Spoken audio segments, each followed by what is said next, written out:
you have to remember that you're not going to be able to do the same thing as you were doing before. If you go in too hard, too soon, you might end up losing your period again. And we definitely do not want that. So when you're returning to exercise, make sure you've got a solid plan, because you don't want to end up in the same boat that you were and having to give it a break again. You want to think about a couple of factors when you're returning to your exercise. The first one is your intensity, the second is your volume, and the third one is your recovery. You've got to remember, you just had a big break from exercise. You allowed your body to rest, you allowed your body to restart its metabolic processes. So you don't want to hit in the gym too hard, too quickly, because you're gonna stunt it all over again. So when returning to the gym, you really like to start off with an intensity at about 40% of your maximum. I like to use the RPE scale, so rate of perceived exertion, at a 4 out of 10. And if you apply this to your lifting, that meaning you have 6 reps in reserve. So when you're doing your lifts, that means on the last rep, you could still do 6 more reps. So it's not very intense to begin with. So what we need to remember is we don't need these massive loads to begin with to build strength. We can slowly build strength over time. Obviously, this is not going to last forever, and it's just going to be in the first couple of months returning back into your exercise. With your exercise programming, starting at that 4 out of 10, I like to introduce a linear strength progression. So what that means is each week you're going to slowly increase your intensity week to week. What it could look like is about a 4 out of 10 intensity. The second week moving up to a 5, the next one up to a 6, the next one up to a 7, and then giving yourself a deload week. Giving yourself a deload week is going to allow for your body to recover, it's going to allow for adaptations to happen, and it's just going to make you feel so much better. After your deload week, you can start introducing your training again. So you want to be again starting at that 5 out of 10, increasing again for the next week for 5 out of 10, then 6 and 7, and then so on. Once you've done a few months of this linear progression, then it's time to start introducing those higher intensities of work. So that's when we're looking at those 7 out of 10, 8 out of 10, 9 out of 10.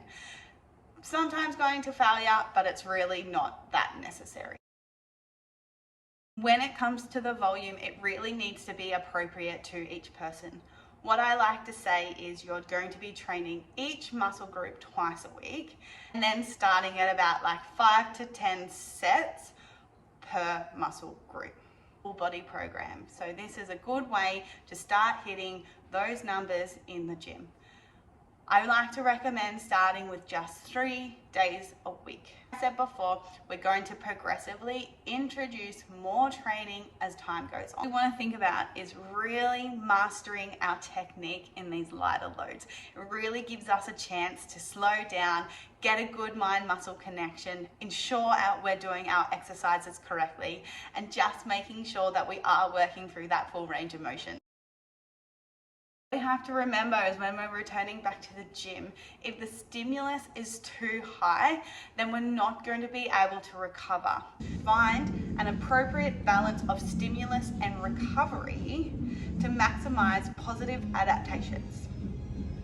You'll see that a balance is a bit trickier to find after a training break because your ability to recover has taken a significant hit. You'll feel it, you'll notice it. If you're not recovering well, then your training is going to go to shit, pretty much.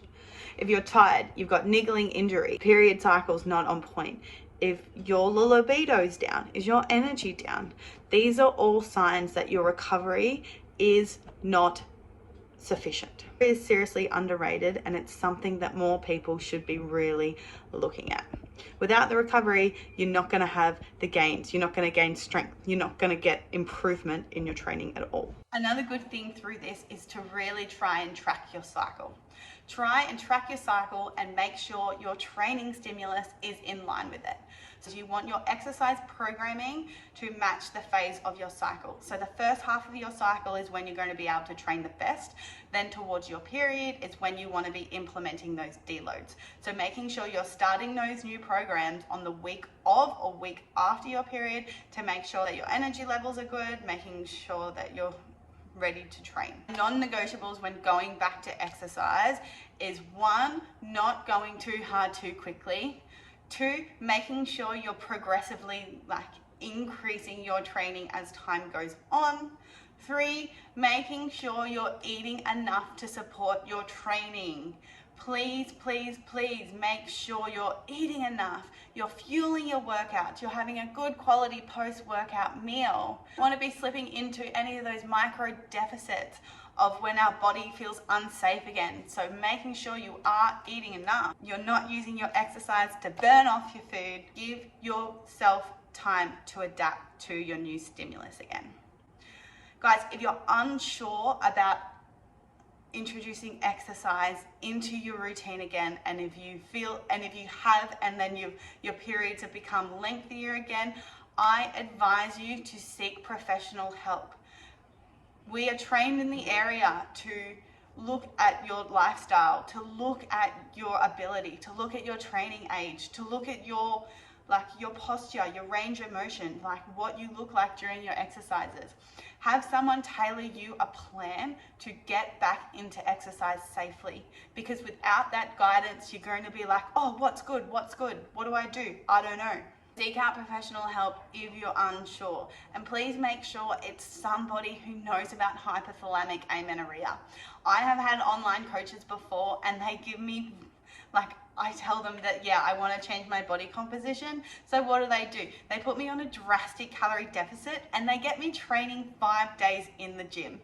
Obviously, I'm going to burn out because that plan is really not thought through and it's really not tailored to my ability. So you really got to be making sure with your coach is someone who's going to look at your lifestyle, your period cycle, your training age, your technique of your lifts, your recovery, just making sure you're really getting all these things looked at if someone's giving you an exercise plan.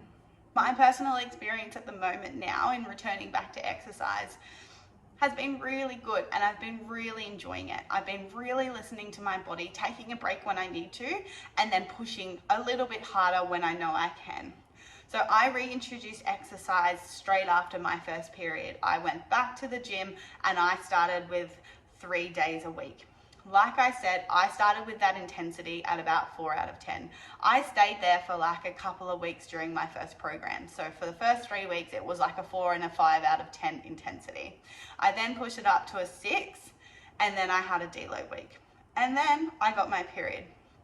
Following my second period, I stuck with those 3 days in the gym. I stuck to the intensity of the 4 and 5 out of 10 for the 3 weeks, and then for the 4th week, I did put it up to a 6 and a 7 out of 10. Then I gave myself another deload, and I got my period. So now I've just finished my 3rd cycle, and I'm excited because I'm going to push my intensity a little bit harder.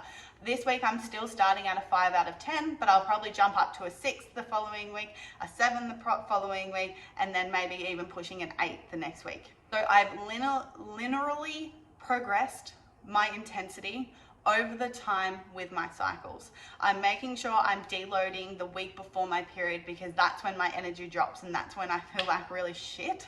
So that's when I know that I need to give myself a break. I'm excited now because I have had 3 period cycles and they were pretty good spaced apart. So I am going to introduce some more higher intensity stuff. My higher intensity stuff I'm going to introduce is boxing, which I'm so excited about because I've been waiting for so long for this to happen. And so I'm so excited. Really am being mindful of now, returning to exercise, is making sure I'm eating more. I'm eating more to support the amount of exercise that I'm doing. I can feel myself getting into these little mindset shifts of, oh, maybe I won't add the fat in because I want to change my body composition. But then I know I snap out of it and just no, Laura, don't be stupid. You're here to support your training. You need to eat more because at the end of the day, you want to stay healthy. So guys, I would love to know your story of where you're up to in your exercise routine. Comment below. If you like this video, please give it a thumbs up. Let me know what you think. Let me know if you're getting back into exercise because it's so exciting to be sharing this journey with you guys. So excited for everyone to be getting back into the gym safely. So until next week, guys.